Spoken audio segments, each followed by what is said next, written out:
आप जब भी आते हैं ना सर, एकदम से एनर्जी उस रूम में क्रिएट हो जाती है। मतलब आप सुस्त नहीं रहते ना, आप रहने देते सुस्त किसी को।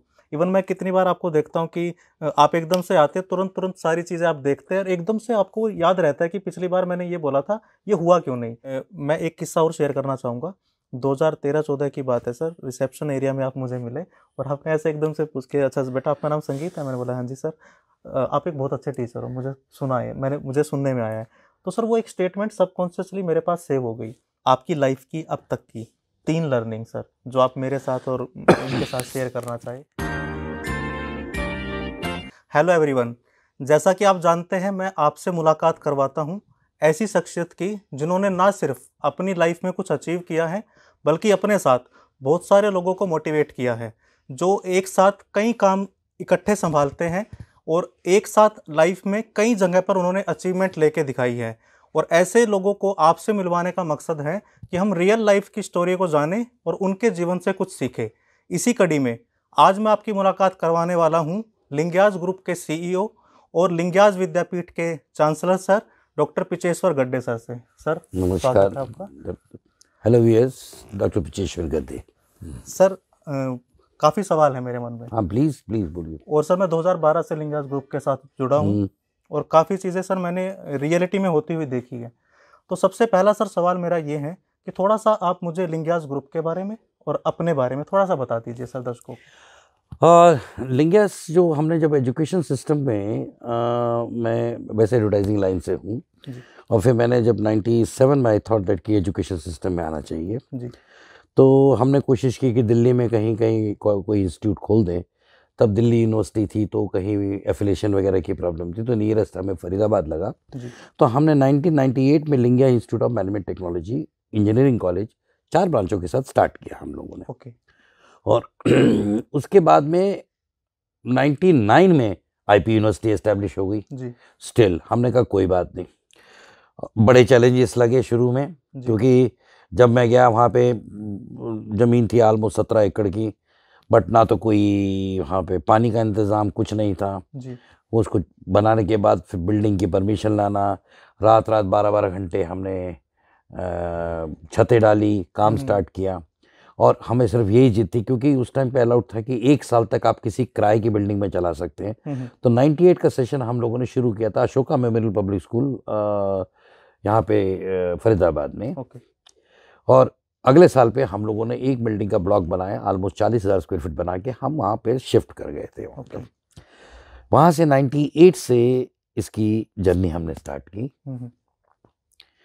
जब मैंने वहाँ पे देखा शुरू में बच्चे, क्योंकि एक बड़ा अच्छा माहौल था, बच्चे लोगों में शुरू के पहले साल में भी सीट्स की काफ़ी डिमांड आ गई क्योंकि एक धारणा है लोगों में कि भाई अरे बाबा ये साउथ इंडिया के ग्रुप है, इनकी पढ़ाई बड़ी अच्छी होगी। इसकी वजह से वो सारे के सारी सीटें जब जिस तरीके से आए, और नो डाउट मैं ये कहूँगा, मैं ये नहीं कह रहा कि नॉर्थ या साउथ का फ़र्क है, बट वहाँ जिस तरीके से कल्चर लाने की कोशिश की हम लोगों ने कि ह्यूमन वैल्यूज़ को ज़रूर हम इंकलकेट करें। और आई एम प्राउड दैट शायद उस ह्यूमन वैल्यूज़ की वजह से आज शायद मेरे बच्चे, मेरे ख्याल से जो हमारा 17,000 प्लस का एलुमनाई है जी जी, कोई सीईओ है, कोई वाइस प्रेसिडेंट है, वो तो छोड़ो, इंजीनियरिंग छोड़ के they have taken a carrier of RJ बन गए हैं, मॉडल्स बन गए हैं, फिल्म स्टार, हुनरबाज में भी गया है, हुनरबाज में भी एक बच्चा भी आया है हमारा उसके लिए। 98 में हमने वो स्टार्ट किया। फिर उसके बाद में 2005 में हमने लिंग्यास ग्रुप में हमने देखा कि भाई कुछ दिल्ली का आईपी खुल गया था, तो हमने मांडी में फिर हम लोगों ने एक बिल्डिंग का लिया, लालडोरा में लेके स्टार्ट कराया, हमें शुरू कर दिया 2005 में। वहाँ पे हमने जर्नलिज्म, मास कम्युनिकेशन, बीएड और बीबीए, नर्सरी टीचर, ये कोर्स लेके आईपी यूनिवर्सिटी से एफिलेट करा के कॉलेज खड़ा किया वहाँ पे जी। और गॉड विलिंग आज की डेट में वही एक ऐसा कॉलेज है मेरे ख्याल से दिल्ली में जो 2 बार नैक से ए ग्रेड प्लस एक्रेडिटेड है जी। और वहाँ पे बच्चों को, और बच्चों में जो हॉलिस्टिक डेवलपमेंट जिसको कि हम एम्फसाइज करते हैं, खाली पढ़ाई अकेली नहीं होती, एक अच्छा इंसान बनना भी बहुत ज़रूरी है। एक दूसरा, एक अपने आप को सेल्फ कॉन्फिडेंस लाके खड़े होके बोल सको, उससे बड़ी चीज़ और कोई नहीं है, तो आप कभी ज़िंदगी में मार नहीं खाओगे। सर मेरा यहीं से एक सवाल है कि जैसे मैं बीएड डिपार्टमेंट में पढ़ाता हूँ सर, तो असाइनमेंट आते हैं, प्रैक्टिकल आते हैं, तो बहुत सारे बच्चे सर उसमें ना पजल हो जाते हैं, अरे इतना काम आ गया सर कैसे करेंगे। तो आज भी मैं आ रहा था तो बच्चों की ये डिस्कशन चलती रहती है। एक तरफ सर मैं आपको देख रहा हूँ पिछले 10 साल से सर यूनिवर्सिटी चल रही है, कॉलेजेस चल रहे हैं, स्कूल चल रहा है, और भी बहुत सारे काम रहते हैं सर। ये मैनेजमेंट कैसे होता है सर, सेल्फ मैनेजमेंट? देखिए, दो चीज़ें हैं। मैं तो आज की डेट में सब बच्चों को भी बोलूँगा, इवन सबको भी मैं एडवाइस करूँगा, फर्स्ट अपना टाइम मैनेजमेंट पे ध्यान दो जी। अगर आपने अपने टाइम को सही तरीके से बाइफ्रिकेट किया, टाइम मैनेजमेंट किया, तो मेरे ख्याल से आप कभी मार नहीं खाओगे। छोटा सा एग्जाम्पल है कि अगर आप पहले से ही सोच के चलते हो आज मॉर्निंग, आज के दिन में मेरे को ये करना है, ये करना है, ये देखना है, वो देखना है। मेरी आज नहीं, मेरे ख्याल से काफी शुरू से ही एक आदत है, मैं नॉर्मली मॉर्निंग जो है ना 3:30-4 बजे उठ जाता हूँ। जी सर, आप बहुत जल्दी उठते हैं। बिल्कुल उठ जाता हूँ, क्योंकि ये मैं आप सबको एक एडवाइस करूँ। क्या होता है कि जैसे आज मैं कुछ कर रहा हूँ, मेरे से कोई गलती होती है या मैं कोई अच्छा काम करता हूँ तो ओवर एक्साइट हो जाता हूँ, गलती होती है तो मैं चिल्लाने लगता हूँ, ये करता हूँ, और उस टाइम पे डिसीजंस गलत हो जाते हैं। हाँ जी। जैसे कि आप सब जानते हैं कि ये कहते हैं जब गुस्से में हो तो कभी भी उस टाइम पे ना तो बोलना चाहिए ना डिसीजन लेना चाहिए। सुबह का टाइम इसलिए कहता हूँ, उस टाइम माइंड फ्रेश होता है, उठ के सारे अपने आप को रिवाइंड करता हूँ कि भाई मैंने कल क्या किया होता। 90% केसेस में ये हुआ है कि जब मैं पहले दिन में मैं बोलता हूँ नहीं हम ऐसा करेंगे ऐसा करेंगे, सुबह जब उसको थॉरली सोचते हैं तो डिसीजन सारे चेंज हो जाते हैं। और ये चेंज जो होते हैं ना, ये पॉजिटिव के लिए होते हैं, क्योंकि तब तक आप नॉर्मल, एक इंसान का जब नॉर्मल साइकोलॉजी जो नॉर्मल स्टेबल हो जाती है तब उसको ठंडे दिमाग से बोलते हैं, जिसको सोच सकते हैं। जी सर। हम अगर ये मान के चलें कि सुबह ही कि मेरे ये काम है, ये काम है, तो मैं कहता हूँ कौन क्यों नहीं कर सकता है। मैं अगर टाइम देता हूँ, आज तक मेरे रिकॉर्ड है कि अगर मैंने किसी को टाइम दिया है तो मैं वेट नहीं करने देता। आप बहुत पंक्चुअल, मैं किसी पंक्चुअलिज्म, बस आप अपनी पंक्चुअलिटी पे अपने वर्क को डिवाइड कीजिए जी। जो काम आपका आप उस पर ज़्यादा कंसंट्रेट कीजिए, जो जिसका किसी और का जबरदस्ती उसमें घुस के अगर आप उसमें लपेटा मारेंगे तो और ज़्यादा गड़बड़ हो जाएगी। जी सर। तो जिसका काम उसको साथ है तो यू विल फाइंड दैट कि you will be able to. तो time management is the biggest tool. जी सर ने बहुत अच्छी बात बताई, क्योंकि देखिए दिन में 24 घंटे सबके पास होते हैं, आप उसमें टाइम कैसे मैनेज करते हैं। सर ने बताया दिन जल्दी शुरू कीजिए, अपने आप को देखिए कि आपको करना क्या है। सर मेरा एक सवाल और था, मैं 10 साल से आपके साथ जुड़ा हूँ सर, आप जब भी आते हैं ना सर, एकदम से एनर्जी उस रूम में क्रिएट हो जाती है, मतलब आप सुस्त नहीं रहते, ना आप रहने देते सुस्त किसी को। इवन मैं कितनी बार आपको देखता हूँ कि आप एकदम से आते हैं, तुरंत सारी चीज़ें आप देखते हैं और एकदम से आपको याद रहता है कि पिछली बार मैंने ये बोला था, ये हुआ क्यों नहीं। सर इतनी सारी चीज़ें एक साथ कैसे हैंडल होती है दिमाग में? ऐसा कोई स्पेशलिटी नहीं है, हर इंसान ऐसे सोच सकता है, कोई बड़े। देखिए एक तो ये है कि या तो ये कह सकते हैं कि मैं कुछ ज़्यादा ही बार अल्कोहलिक हूँ, और ऐसी बात नहीं है। देखिए एनर्जी, मैं हर बच्चे को एक बात बोलूँगा, आप कितना, आपके अंदर कितनी ताकत है, आप कितना काम करना चाहते हैं, ये सारे के सारा जो गेम है ये आपके ब्रेन का है। जी सर। आपके अंदर साइकोलॉजी, जो ब्रेन सोचती है वो चीज़ आप हमेशा सक्सेस करके दिखाते हैं। जी। हम जब एनर्जी लेके आते हैं ना, बोलते हैं, क्योंकि जब हम एक सीनियर लोग की एनर्जी लेके आएंगे तो नेचुरली फिर सब लोग भी उसको फॉलो करेंगे, उन्हें भी मजा आएगा। जब तक टीम वर्क को साथ लेके और उनको एक्साइटमेंट नहीं करके चलेंगे तो आपकी टीमें कभी सक्सेसफुल नहीं हो पाएंगी। आज अगर जैसे मुझे बोले कि साहब मैं अकेला बैठ के सब चला रहा हूँ, गलत है। नहीं, ये पूरा टीम वर्क होता है, इसमें सबकी इन्वॉल्वमेंट जरूर होती है। आपको सिर्फ डेलीगेट करना पड़ता है। जब आप डेलीगेट करते हैं, लोग अपना अपना काम करते हैं, आपको सिर्फ पिन पॉइंट और सुपरवाइज करते हैं। यू वोंट बिलीव कि किसी का मैं क्या, किसी के 10 काम हो, कभी नहीं रुकेंगे, सब आप उसमें सक्सेसफुली निकल जाएंगे। और इसलिए मैं कहता हूँ कि आप डेलीगेशन ऑफ वर्क को ध्यान दीजिए, नंबर 1। नंबर 2 सबसे मेन इंपॉर्टेंट है कि आप अपनी कंसंट्रेशन को, जब जिस जॉब पे हैं, अगर मैं सपोज मैं किसी एक कॉलेज में जाता हूँ तो मैं सब कुछ बाकी छोड़ देता हूँ, सिर्फ उस कॉलेज के बारे में सोचता हूँ। जी सर। ये आपको बहुत जरूरी है। तो मतलब ये हो गया कि जिस काम को आप करें सिर्फ उसमें मन लगाए, दूसरी चीज सोचेंगे तो वो काम नहीं कर पाएंगे, क्योंकि मैंने पहले भी कहा है मस्तिष्क, ब्रेन जो है बहुत बड़ा गेम खेलता है, उससे चीजें उलट पुलट हो जाती है। सर मेरा अगला सवाल आपने कवर कर दिया। हमें सर माइंड ट्रेनिंग में सिखाया जाता है कि सबसे बड़ी चीज़ है कि आप जहाँ के हो ना वहीं पूरी तरह से आप बन जाओ। मैंने आपके अंदर देखा है सर, ये आप अगर मान लीजिए सर अपने स्टाफ को लेकर आप कहीं पिकनिक पर भी लेके गए हैं तो आप वहीं के हो जाते हैं, फिर आप बिल्कुल सारी चीज़ें को छोड़ के आप उसी पर फोकस करते हैं। सर ये बहुत बड़ी क्वालिटी है ब्रेन की है कि हम जहाँ पर रहे उसी में पूरी तरह से इन्वॉल्व हो जाए। एक शेर है सर इस मामले में कि मुकम्मल कभी ना मेरे पास आया, हमेशा रहा थोड़ा थोड़ा पर आया। ये सर बहुत दिक्कत है आज की जनरेशन बिल्कुल सही बात कि व्हाट्सएप चल रहा है सर, असाइनमेंट भी चल रहा है, ये भी चल रहा है, तो ब्रेन डिवाइड हो जाता है सर, उसमें फोकस नहीं कर पाता। तो सर उसके बारे में कुछ कहना चाहेंगे आप? देखिए मैं मैंने जैसे पहले बताया टाइम मैनेजमेंट, मैं हर बच्चे को, हर लोगों को मैं एक चीज बोलूंगा, अपने ब्रेन को डिवाइड कर लीजिए 3 हिस्सों में जी। एक हिस्सा 8 घंटे का जो सोने का है, उसमें सोने के अलावा कुछ सोचिए मत जी सर। दूसरा 8 घंटा वो है कि जिसमें आपने माइंड मैनेजमेंट किया है कि अगर मैं सपोज कोई नौकरी करता हूँ या मैं कॉलेज जाता हूँ, मैं उसका 8 घंटे को वहीं कंसंट्रेट करके उसी काम में करूंगा। अगला 8 घंटा अपनी फैमिली के लिए, अपने फ्रेंड्स के लिए, अपनी रिलैक्सेशन के लिए जी। उस टाइम पे मैं उस कॉलेज के बारे में ना सोचूं या ऑफिस के बारे में ना सोचूं। जिसने ये डिवीजन करना सीख लिया इसका मतलब वो सक्सेसफुल हो गया, उससे कोई फर्क नहीं पड़ता। पूरी उम्मीद है सर, आज आपने बताया तो बच्चे जरूर सीखेंगे। सर मेरा एक आपके साथ एक मैं किस्सा शेयर करना चाहता हूँ। 2013 की बात है सर, आप दिवाली पर आए थे सर कॉलेज में और आप कुछ ऐसे बता रहे थे हमें सबको कि आपको कैसे पढ़ाना चाहिए। मैं एक बात शेयर करना भूल गया, मैं कर देता हूँ बीच में, कि बहुत लकी है लिंग्याज ग्रुप कि उसे चलाने वाले एजुकेशनिस्ट है। अदरवाइज क्या होता है कि कॉलेजेस को चलाने वाले सर एजुकेशनिस्ट नहीं मिलते। कड़वा सच है सर, आपका ये एजुकेशनिस्ट होना सर हमें फ़ायदा देता है। तो आपने आके वहाँ पर बताया ऐसे कि अब आप लोग बंद कर दीजिए बच्चों को पढ़ाना, अब आप एक काम कीजिए, उन्हें पहले नोट्स शेयर कर दीजिए, डिस्कशन कीजिए। अगर आपकी क्लास में डिस्कशन नहीं है तो टीचिंग नहीं की आपने सर उस टाइम पर 2 बात कही थी। दूसरी आपने ब्लेंडेड लर्निंग की बात कही थी कि अब वो टाइम आ चुका है। और सर देखो 10 साल के अंदर अंदर वो समय आ गया। तो सर ये विज़न बहुत ज़रूरी होता है एक लीडर के लिए। तो ये सर विजनरी एप्टीट्यूड अपने अंदर कैसे डेवलप करें? देखिए विजन के लिए मैं बताता हूँ आपको, मैं हर बच्चे को और या हर किसी को बोलूँगा कि अपने आप को नॉलेज में अपडेट करके रखें जी, राइट। क्योंकि आज की डेट में अभी तो देखो हमारे बच्चे बहुत लकी हैं, उनके पास में इतनी सारी इंटरनेट की सुविधाएं हैं, सोशल मीडिया की सुविधाएं हैं, जिसमें कि वो देखते हैं वहाँ क्या हो रहा है, यहाँ क्या हो रहा है, and they have much more awareness.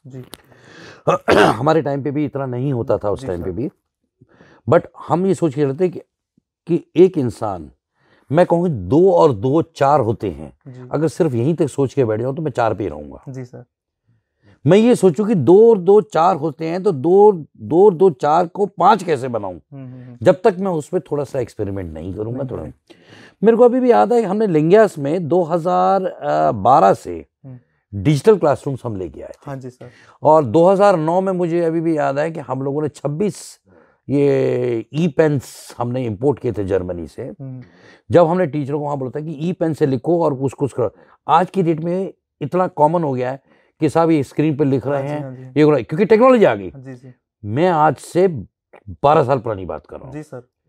उस टाइम पे भी ई पेन था, बड़ा सब लोगों ने लिखा जी, और जो ही उसको ऑफ किया तो मिट गया। अरे यार ये तो बहुत बढ़िया चीज है।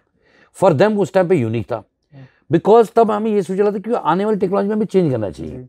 और हालांकि ये कोविड की वजह से तो और भी ज्यादा तेज चेंज हो गया सर। विजन आप जब तक बढ़ाएंगे नहीं, आप ये सोचेंगे, अगर मैं ये सोच के बैठ जाऊं कि भाई इतना ही मेरे को बोला गया था और मैं इतना ही करूंगा तो गलत है। अगर मुझे इतना बोला गया तो इससे आगे और क्या कर सकता हूं, जब तक मैं इसका छोटा एग्जांपल बताता हूं। जब मैं एडवर्टाइजिंग लाइन में था, आई स्टिल रिमेंबर, हम लोग वहाँ क्या उस टाइम पे कैंपेन बनाते थे, प्रेस कैंपेन्स वगैरह, पब्लिक इशू वगैरह कैंपेन बनते थे। तो मैंने बहुत टीसीटी की चाय का जवाब नहीं का फिल्म में बनाया था, फिर मैंने काफ़ी कैंपेन्स निकाले थे मैं, क्योंकि आर्ट डायरेक्टर था उस टाइम पे। अच्छा। और मेरे फादर प्रोफेसर थे और हम जैसे पूरी रात मेहनत करके आते थे, तो सुबह ला के मैं बोलता था कि देखिए डैड ये कैंपेन बनाया, देखो कैसा लग रहा है, क्योंकि हम क्रिएटिव आइडियाज लेके आते थे। वो देखते कह रहे बहुत बढ़िया बना है, ये बनाया है। एंड में बोलते पर इसमें ना अगर तुम इसकी जगह ऐसे करते आप या इसको ऐसे करते तो शायद ज्यादा अच्छा। आप मानेंगे नहीं, I lost my father in 2011। मैं 20 साल तक इस जिद में अड़ा रहा कि मैं इनका पर कैसे निकालूं, और शायद वो पर ही है जो मुझे और आगे मोटिवेट करता चला गया कि यार मैं ऐसा क्या बनाऊं जिससे कि ये कहे कि यस अब परफेक्ट है, अब परफेक्ट है। This is what I am telling you. हम जब तक अपने दिमाग में पर या फर और क्या कर सकते हैं नहीं रखेंगे, हम आगे नहीं बढ़ पाएंगे। सर मुझे इसी से एक बात याद आई सर, एक बार सचिन तेंदुलकर ने भी सेम आप वाली बात कही थी कि उनके बड़े भाई ने, जिनकी वजह से वो क्रिकेट में आया, अजीत तेंदुलकर, उन्होंने कभी नहीं बोला कि आज तुम अच्छा खेले हो, और शायद वही रीज़न था कि वो भी अपनी लिमिट को पुश करते चले गए। एग्जैक्टली, वो जरूरी होता है मोटिवेशन। जी सर, आपने बड़ी अच्छी बात बताई सर। मैं एक किस्सा और शेयर करना चाहूँगा। 2013-14 की बात है सर, रिसेप्शन एरिया में आप मुझे मिले और आपने ऐसे एकदम से पूछ के, अच्छा बेटा आपका नाम संगीत है? मैंने बोला हाँ जी सर। आप एक बहुत अच्छे टीचर हो, मुझे सुनने में आया है। तो सर वो एक स्टेटमेंट सबकॉन्शियसली मेरे पास सेव हो गई। और सर उसके बाद बहुत से फेज आए लाइफ में जब आप डिमोटिवेट हो जाते हो, जब आपको लगता है कि यार मेरा कोई भी कुछ भी काम नहीं कर रहा है, तो पता नहीं क्यों सर मुझे ना वो आपकी स्टेटमेंट हमेशा याद रही है। और आपने ना सिर्फ मुझे, इवन आपको हर छोटे छोटे वर्कर के बारे में पता रहता है कि अच्छा इसके अंदर ये कैपेबिलिटी है, यार ये काम इसको दे अच्छा करेगा, तुम इसको वो काम दो वो अच्छा करेगा। तो सर ये इतना किसी के बिहेवियर स्टडी करना। देखिए ऐसा है संगीत कि हम हर इंसान, हमारा बड़ा क्या होता है, सोचता है कि मैं ये कर सकता हूँ, मैं वो कर सकता हूँ। जी जरूर कर सकता है। हम जब तक एक दूसरी चीज पे विश्वास नहीं करते, ये भी कर सकता है दूसरा, या जो कोई दूसरा कर रहा है उसकी तारीफ करोगे, आप ये नहीं रहे कि जैसे आपने बताया कि आप मोटिवेट हुए हैं। मैं छोटा सा एग्जांपल बताता हूँ मैं, कि थोड़ा थोड़ा छोटी चीजों को मैं, क्योंकि मैं तभी कहता हूँ our motto is power excellency with human touch. वो किस लिए करता हूँ मैं? इनफैक्ट जैसे मेरा इवन पीएन भी आ रहा होता है, रास्ते में दिखता है, मैं देखता हूँ पीएन से, तो मैं उधर के कल परसों नहीं आया, तो मैं पूछता कहाँ पीएन, तो वो बता देते कि उसकी वाइफ की तबीयत खराब है। अब मैं वहां से रास्ते से आ रहा हूँ, नजर आया, हमें बोला हाँ भाई भीम तुम्हारी क्या वाइफ की तबीयत खराब थी क्या? वो बोला हाँ साहब वो ठीक हो गया। आपने तो सिर्फ पूछा उससे, बट वो आदमी इतना खुश होकर सोचता रहेगा साहब ने देखो मेरा कितना ध्यान रखा। ये छोटी छोटी खुशी हम जब दूसरों को देते हैं, ये आप अपने लिए नहीं उनके लिए भी अचीव कर रहे हैं। और जिस टाइम पे आप ये अचीव करते चले जाओगे, आप इनडायरेक्टली इतना मोटिवेट करोगे कि वो लोग आपके लिए उतने लॉयल, वो आपके लिए इतने कंसर्न हो जाएंगे, और आगे शायद वो भी फर्दर किसी को फैलाएंगे। This is what is the concept. और ये बात मैं टीचर्स को ही बोलना चाहता हूँ, जैसे सर ने एग्जांपल दिया पीएन के साथ या मेरे साथ दिया, अगर हम अपने स्टूडेंट को भी ऐसे पूछ ले कि अच्छा बेटा तुमने ये बोला था, बताओ तुम्हारे क्या आइडियाज़ है, थोड़ा सा अगर उसे अटेंशन दे दे क्लास में, बजाय कि वन वे टीचिंग करे, तो शायद बहुत ज़्यादा मोटिवेशन उन्हें भी मिले। सर एक मेरा सवाल ये था कि कई बार ये रहता है सर हमारी लाइफ में ना कुछ ऐसे फेज आते हैं जब हम चैलेंज को फेस करते हैं, और अभी आपकी अचीवमेंट है तो संगीत इंटरव्यू लेने आ गया।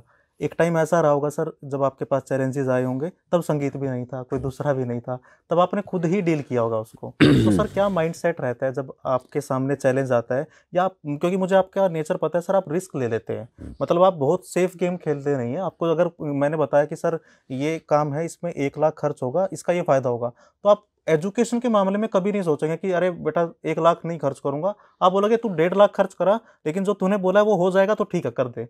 तो सर कई बार वो रिस्क ठीक बैठता है, कई बार नहीं भी बैठता सर। मैं आपको इसका छोटा एग्जांपल देता हूँ।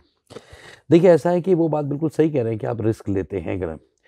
देखिए जब आप एक लीडर होते हैं, अगर आप ही दूसरों को मोटिवेट करके और कॉन्फिडेंस लेवल नहीं क्रिएट करेंगे, तो आपके नीचे वाले लोग क्यों क्रिएटिविटी दिखाएंगे? पहली बात।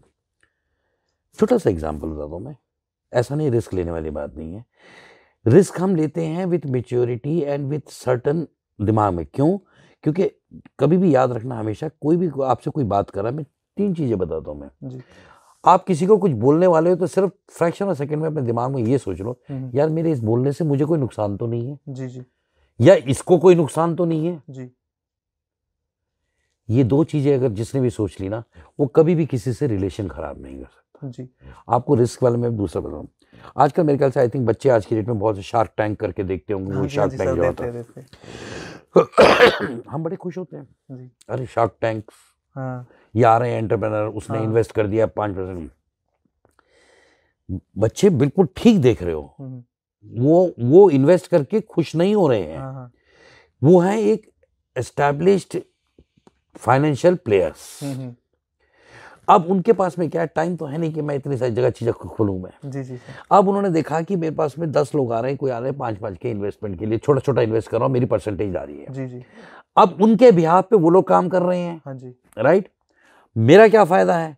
मैं ये देखता हूँ कि भाई 1 में डाला, 2 में डाला, 3 में डाला, 4 में डाला, जैसे वो देखते हैं, उसमें से शायद 2 ही हिट हो, बाकी 2 डूब जाए। पर 2 इतने हिट हो जाएंगे कि वो 2 का भी चौगना कवर कर देंगे सर।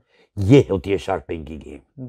सेम उस तरीके से बोलता हूँ, हम कभी भी रिस्क की बात नहीं करते, हम कोशिश नहीं छोड़नी चाहिए। आप अगर एक खराब हुआ, दूसरा खराब हुआ, जरूरी नहीं है। रिसर्च में भी आप देखिए कि मैं रिसर्च कर करके कितना लगा तो मेरे कम से कम 10 खराब होता है, फिर मेरा एक पेटेंट बनता है। That is what.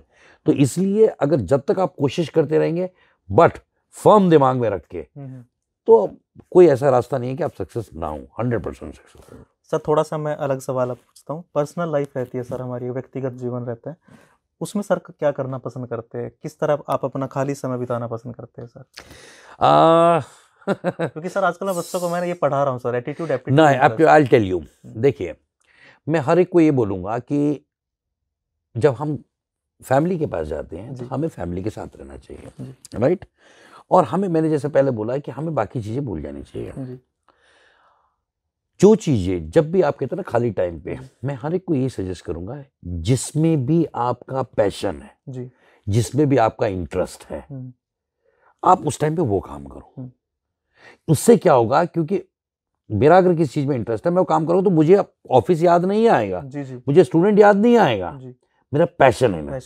जैसे मैं खाली बैठा हूँ तो मैं जब आता हूँ तो मेरे को बड़ा शौक है गार्डनिंग और उसका, तो मैं पूरा फार्म का गार्डन में बैठ जाता हूँ, गार्डनिंग के मालिक के साथ लगता हूँ, देखता हूँ। उस टाइम मैं भूल जाता हूँ कि ऊपर से आवाज़ें लगती है भाई लंच के लिए आ जाओ, राइट? या मैं अंदर आता हूँ, मुझे कुकिंग का बड़ा पैशन है, भाई नया क्या बनाए, नॉन वेजिटेरियन डिशेज और ये वो। और जब मैं उस पर लगता हूँ वो भूल जाता हूँ मैं क्या करता हूँ। आपको ये बहुत जरूरी है कि इन पैशन वाली चीजों में जाने से, इससे क्या होता है, इस is called indirect stress buster. जी, जो आप किसी स्ट्रेस को किसी को लेके चल रहे हैं, जब आप इसमें डाइवर्सिफाई हो जाते हैं, आप अपने आप देखेंगे आपका स्ट्रेस जो है बहुत रिड्यूस हो गया। जी सर। मैं हर एक को ये एडवाइस करूंगा, जिसमें आप जो आप मेन काम कर रहे करिए, बट जिसमें आपका पैशन है, जब भी खाली टाइम है अगर आप उसमें लगाएंगे तो आपका सबसे बड़ा वो स्ट्रेस बस्टर का आपका टूल इस्तेमाल करेगा। जी, सर ने बहुत अच्छी मेंटल हेल्थ के लिए हमें ये बात बताई है। सर आजकल के बच्चे हैं ना सर, पहले हमारी जनरेशन थी, आज से मान लो 10-15 साल पहले हमारा एक ही फोकस होता था सर, बीएड की है तो हम नौकरी करेंगे। लेकिन सर आज स्टार्टअप का टाइम है सर, बहुत सारे डिजिटल प्लेटफॉर्म आ गए हैं सर, तो बच्चों के लिए आप कुछ सजेस्ट करना चाहेंगे कि बीएड के साथ वो अपनी थिंकिंग को थोड़ा खोल के चले? देखो बच्चों को तो मैं, जितने भी बड़े लोग हैं बीएड के स्पेशली, टीचिंग मेथोडोलॉजी का सिस्टम पूरा चेंज हो गया, स्पेशली कोविड के बाद में, राइट? देखो आप बीएड करने के बाद में या आप हमारे बच्चों के फ्यूचर को निखारोगे, आप स्कूलों में पढ़ाओगे तो वो बच्चे हमारे आने वाले फ्यूचर के। टेक्नोलॉजी बेस्ड आज की डेट में, पहले क्या होता था, बड़ा अच्छा लगता था कि साहब मैं तो ये जमा घटा कर रहा हूँ, रफ पेपर यूज कर लो। अब कहते हैं कैलकुलेटर दे दो भाई इसको। क्यों? क्योंकि टेक्नोलॉजी अब आगे बढ़ गई है। जब इस बच्चे ने आगे कल को उसको करने की जरूरत नहीं है, उसने टेलीफोन निकाला, ये कैलकुलेट कर देना है, तो मैं उसको आज क्यों इंसिस्ट करूं, तू टाइम वेस्ट करे। जी सर, बिल्कुल। सेम मैं स्टूडेंट्स को, टीचर्स को बोलूंगा बीएड में, कि आप बच्चों को टेक्नोलॉजी, पहली बात आप अपने अपडेट नॉलेज कीजिए, गूगल बाबा बहुत बढ़िया अवेलेबल है, उसमें सर्च करते रहिए, नई चीजें बच्चों को सिखाई। जितना आप टेक्नोलॉजी बेस्ड नहीं चाहिए, क्योंकि आप उसमें विजन देखेंगे कि काफी दूर दूर, जैसे यूरोपियन कंट्रीज वगैरह में शायद हमसे और आगे हों, तो उनको अभी से बच्चों को इनकलकेट करेंगे तो और बच्चे आगे बढ़ेंगे। सेकंड, बच्चों को जब हॉलिस्टिक डेवलपमेंट कराएंगे, मैं एक छोटा सा एग्जांपल बताता हूं, मैं कहूं भाई आज मैं ये चैप्टर पढ़ाऊंगा और चैप्टर को थ्योरी की तरह रगड़ना शुरू कर दूं मैं, वो बिल्कुल बेकार है। जी सर। आज की डेट में बच्चा बोर हो जाएगा, आपको टेक्नोलॉजी चेंज करनी पड़ेगी। आज मेरी क्लास है तो रात को मैं गूगल सर्च करके मैं उसमें देखूं, उसके लिए बच्चों को मैं प्रैक्टिकल एग्जांपल दूं, जी सर, उनको प्रैक्टिकल समझा चुका हूं, उस कंट्री में इसके ऊपर ये हुआ है, जी, इसका ये, बच्चा भी सोचेगा अरे अच्छा ये हुआ इस कंट्री में, क्योंकि फिर then you have to tell practically, ये एक बोतल है, इसको मैं ऐसे रखता हूं, इसमें सैंड डालता हूं, सैंड भर गई है, लाइक ऑल में प्रैक्टिकल, तो बच्चा भी सोचेगा कि बात तो सही है। यू वोंट बिलीव, आपके नोइंगली अनोइंगली बच्चा भी घर पे जाके या तो गूगल सर्च करेगा कि उससे आगे मैं कहां जाऊंगा। जी सर, जी। क्यों? आपका काम है एक टॉर्च की तरह, आपने एक उसके अंदर क्रिएटिविटी को जला दिया, इग्निट कर दिया। जो ही वो बढ़ गया है आगे, he has started raising about it, वो अपने आप ही आगे उसको फर्दर लाइट के लिए ढूंढेगा और यही आपका काम है जनरेशन को आगे बढ़ाने के लिए। अगर आपने एक चिंगारी दे दी तो बच्चा अपने आप ही निकल जाएगा, और वो आप ही के हाथ में है। सर ने बहुत अच्छी बात कही। मैं सर के साथ बैठ के मैं खुद मोटिवेशन फील कर रहा हूँ, क्योंकि सर जब भी आते हैं हमसे बात करते हैं, सर मुझे याद है कि आपने दिवाली के टाइम पर कैलेंडर बनवाया था, तो उसमें आपने ना बहुत अच्छे अच्छे फैक्ट डलवाए थे। तो मतलब ये बहुत ही छोटी सी बात है, लेकिन कहने को अगर देखा जाए तो सर उसमें एक विजन दिखता है। और मुझे अभी भी याद है सर, वो आपने ईमेल पहली बार इंडिया में बनी थी, मुझे आपसे पता लगा सर।